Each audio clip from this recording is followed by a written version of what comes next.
on a rivalry week in November. D-Rob, how you doing? It's that time of year where you're going to remember these games for a long time. It's these are the games that you dream about playing when you commit to Florida State. It's the Florida game and then the Miami game. So we're here. The time has come. You've crunched these clips, the all 22 of what Miami is, and just for a moment before we get to those clips, I'll pull it up here. This is all 22 access. This is what we love about doing features with Dominic Robinson. But you're a Nole, man. You played in a few of these games, and obviously you care about Florida State. Do you feel a little bit better about FSU's chances after breaking down Miami's offense and what we're about to get into?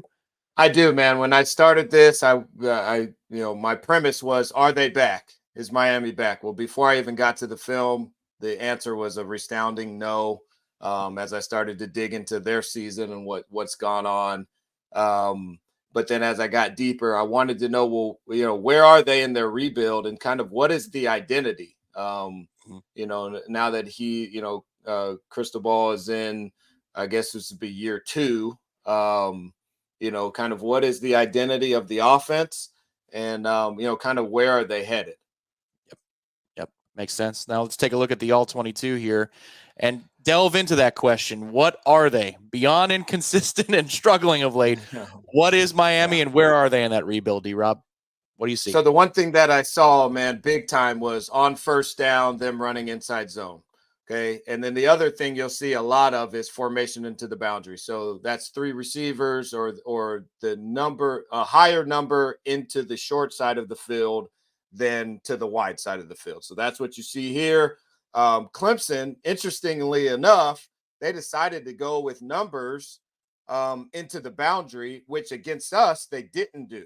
They actually loaded the box and played one-on-ones. Well, here Clemson takes 4 guys, puts them into the boundary, which means that your field safety has to come down and make a play.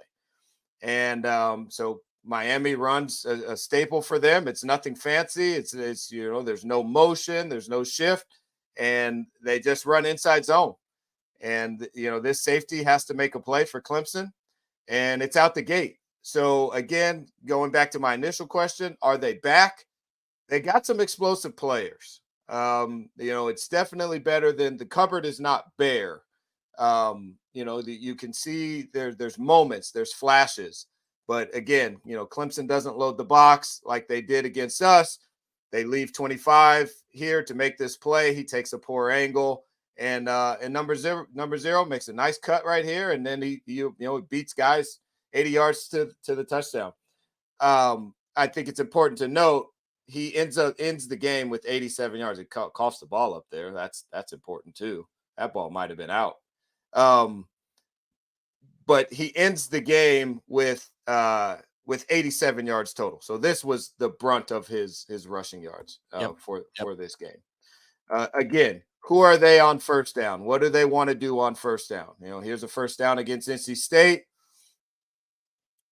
Same thing they always do, man. They want to run right at you. There's nothing fancy. They go a condensed formation with the boundary X receiver, who's getting gritty and grimy down there, going to block a linebacker, which you love to see as a wideout coach.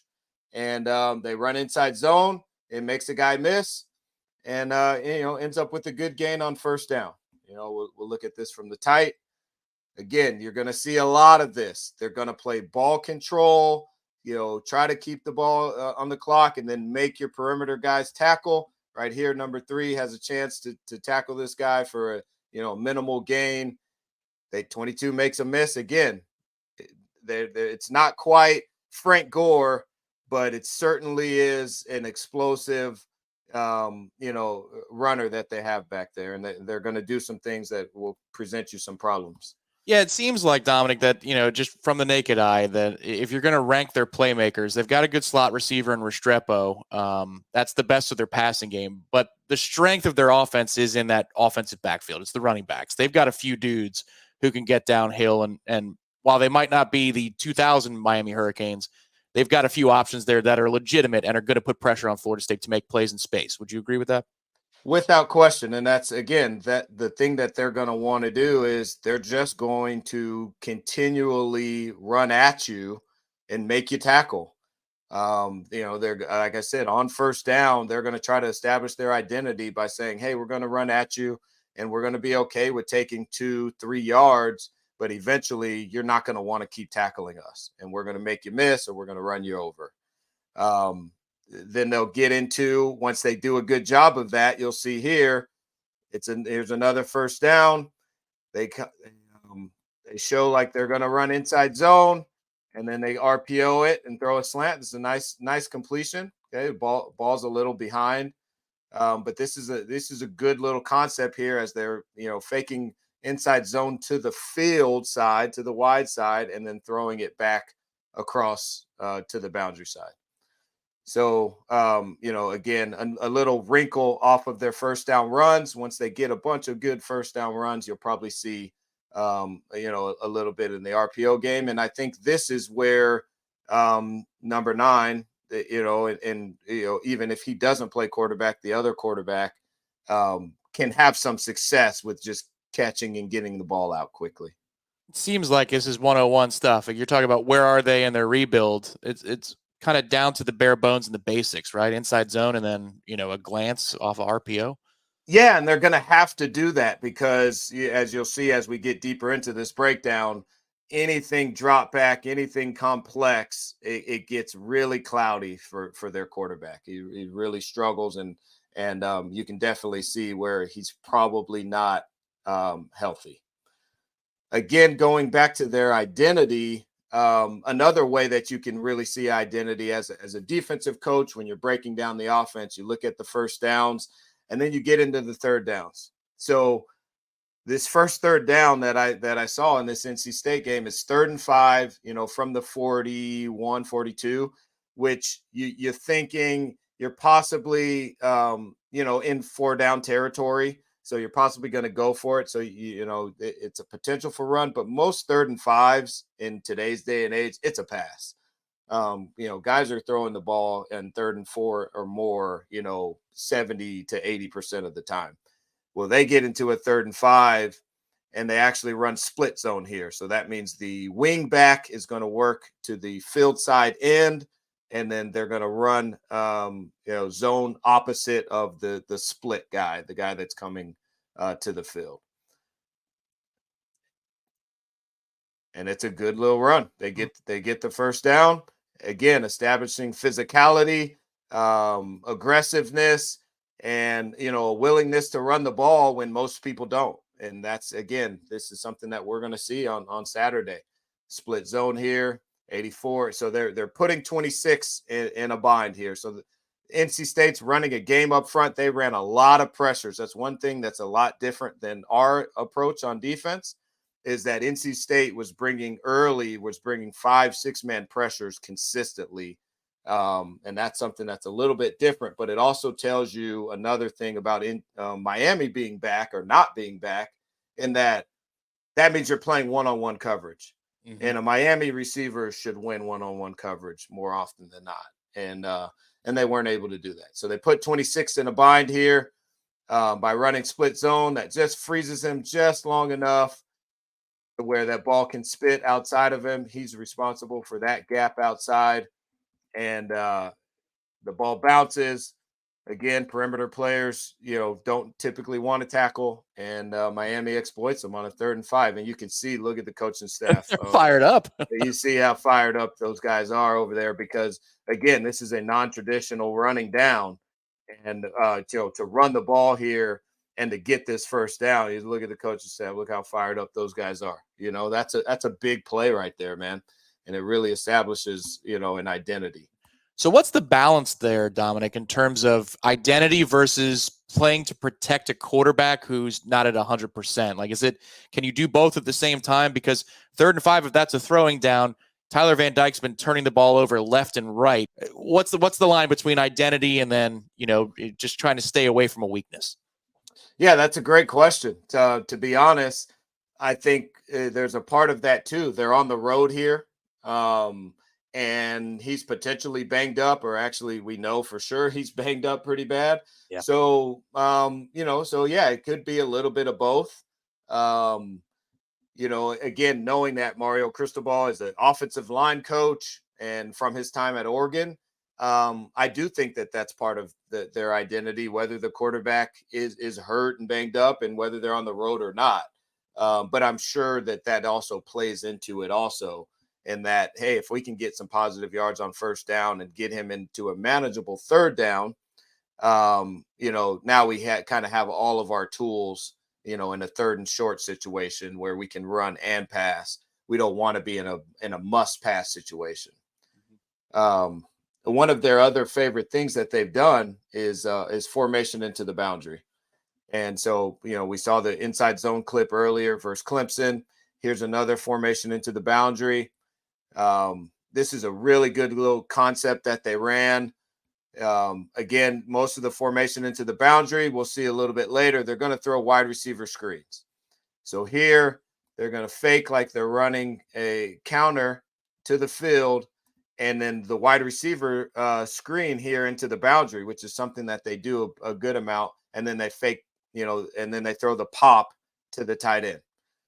And again, these are the clips that showed me or proved to me like they're definitely not back. This is Kellen Winslow, Jeremy Shockey. This is not only a catch, but he's probably going to make someone miss and score. And, obviously here, this guy's wide open and doesn't even end up with a catch. That's crazy. Yes, it's not good. Does it make you smile if you're Adam Fuller or one of the members of Florida State's defensive staff when you're scouting this, or is it? Do you worry because they're going to catch that against us? Like, how do you look at it when you're scouting? Yeah, you look at it like that's a catch. Yep. You're gonna see, hey, that's a good concept that they run. They like formation into the boundary, and you're going to assume, hey, when we play those guys, that ball's not going to be on the ground. Especially because drops are very rare, at this level. You don't have, guys at this level, putting the ball on the ground that consistently. So here's again, NC State brought a lot of pressure. Here's another 6-man pressure, and they're playing one-on-one. This is cover 0, one-on-one across the board. And, we did a breakdown last week on our guy, Keon Coleman, running a slant and go. Here's their guy running a hitch and go, maybe slant and go, who's completely solo covered, and he's nowhere near open, so much so. And even if he was open, you see the ball, landing nowhere near being a position to being caught. Boy, that doesn't look like the quality of route that Keon Coleman runs either. The route is bad. The ball is bad. And they actually got bailed out. They called roughing the passer here, and I don't really see it. I think this is a decent football play. He actually extends his hands and doesn't even hit him with his pads, but they got a roughing the passer and extended this drive, and they did actually end up scoring on this drive. So now, again, I'd say their favorite concept with formation into the boundary, which, just so I can, describe what that is when you put most of your bodies into the short side of the field. When you have numbers into the short side of the field, we saw earlier Clemson decided to match them and go +1, so they sent 4. NC State here just plays with 1. One-on-one essentially. They didn't go and try to match them, so they'll run the screen to it. And this is a good play, especially when you have numbers. If you're all one-on-one blocking, you end up with a hat for a hat, and you have yourself a good play. This is something that we're going to see a lot of on Saturday. I would guarantee we see 2 or 3 of these a quarter. You're probably going to see 8 in the whole game, 8 to 10 of these in the game, because of the ineptitude of the quarterback and the ability to block the front. I love that, D-Rob, because our corners, they get downhill. They're super physical in those situations. That's a nice matchup to watch. Yeah, it'll be good. It'll be good to see the chess match and how they handle that, because it'll definitely be That's something that you'll see a lot of. Here it is again, same thing, formation of the boundary. They're showing like they're running counter, where the wing position, the Y position, is coming back to the field. They fake the run, and then they're going to throw the screen. And again, this is a good positive play, especially because they have numbers here. It's 1-on-1 out here. We've got two guys, 2 for 2, and so as long as we can make that block, and then we've got our O line coming out, for the screen part of it, it's a good proposition. The other thing to look for here is, again, if you're going to get 8 to 10 of those, you got to also have a pump. So this is where you're going to fake the screen and throw something, deeper downfield. You can't necessarily make a living, or you could make a living off of screen, but it's a great idea to then have a pump preposition where you try to get, like you said, if our defensive backs are going to be uber aggressive, you got to have a pump where you punish them for their aggressiveness. You use it against them. They try to go to it here, and you can see, the quarterback's got a clean pocket, and this is where you're seeing, he's got a brace on that right leg, and you look at how he kicks out that right leg. He tries to get it off the ground to throw this ball. He doesn't want to drive that throw. He doesn't want to plant his right foot in the ground, and there's nobody near him. There's nobody within 2 yards of him when he does that. But this concept, again, this is a good concept that you have to be aware of, because they're going to try to screen you to death. Eventually, they're going to pump you. So that's how a scout would find evidence of injury beyond, intel or an injury report or watching a guy limp on a television broadcast. You're watching his footwork of how he's delivering passes, and he clearly doesn't want to plant there. That's interesting.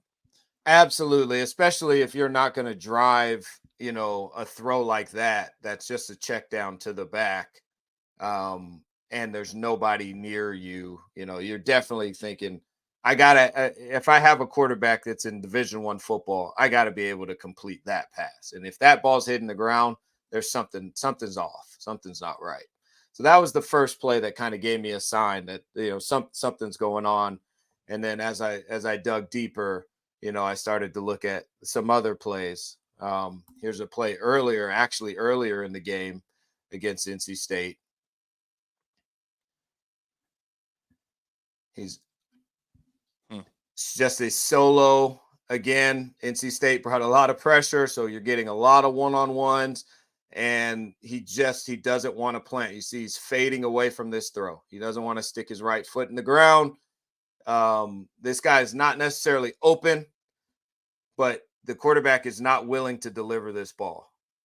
These are the things that, again, going back to the Miami, is Miami back? A Miami wideout should be able to, have a better release than that.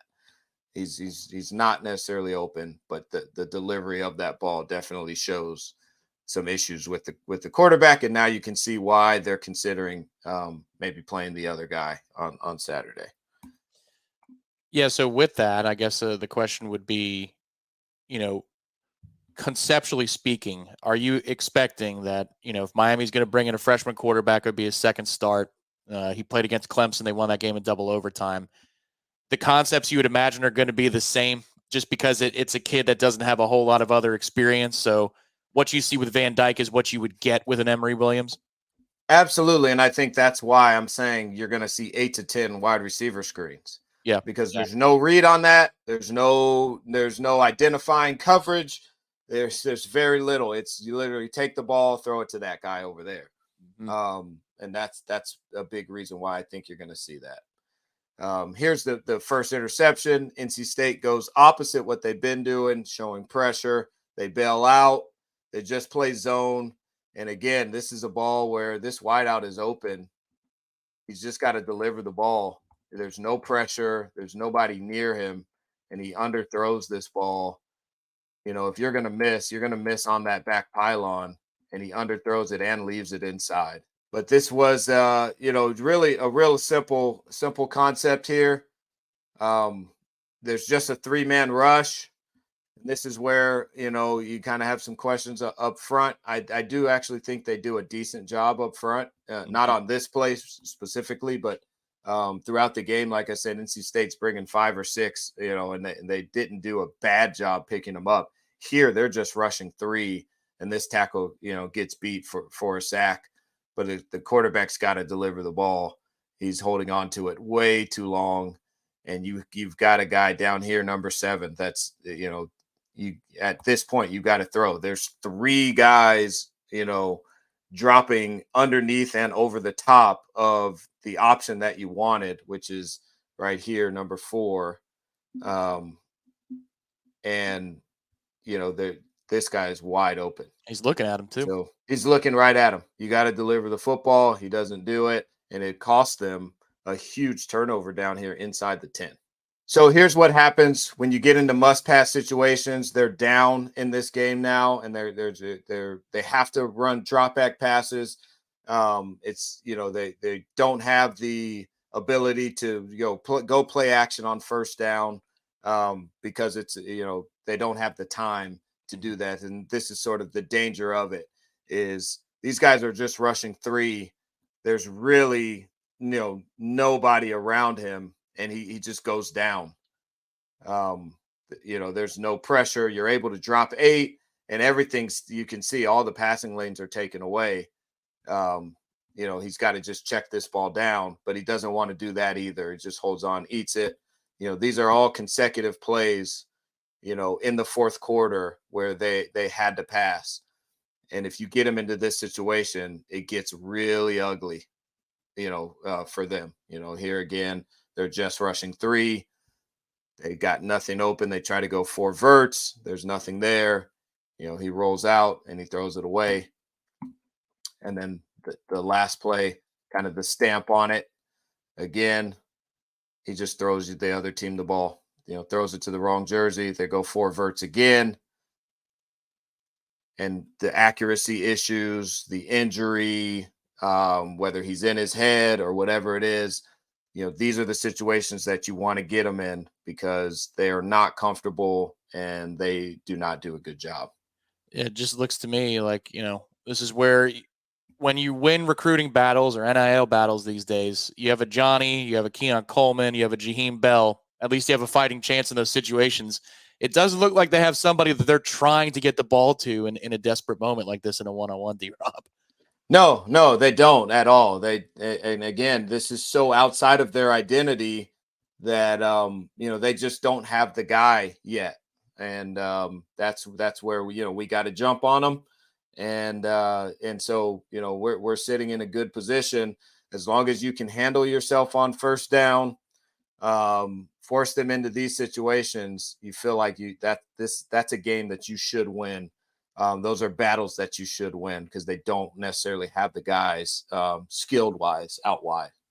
All right, D-Rob. So I've seen enough when it comes to what Van Dyke is bringing to the table week in, week out. He's a really talented player. I'm not knocking somebody who can't play. It's just that physically he doesn't look like he's going to hold up.